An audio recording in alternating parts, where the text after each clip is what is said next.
اللهم عبدك وابن أمتك احتاج إلى رحمتك، وأنت غني عن عذابه.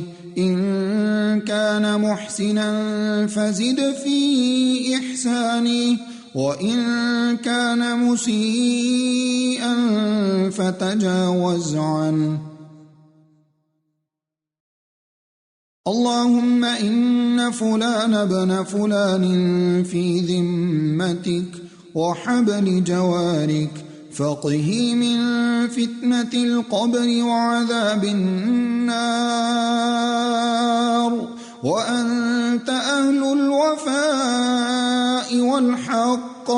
اللهم فاغفر له وارحمه، إنك أنت الغفور الرحيم.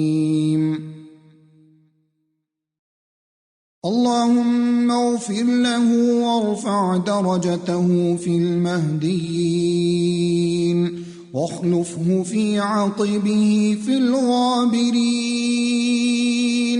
واغفر لنا وله يا رب العالمين،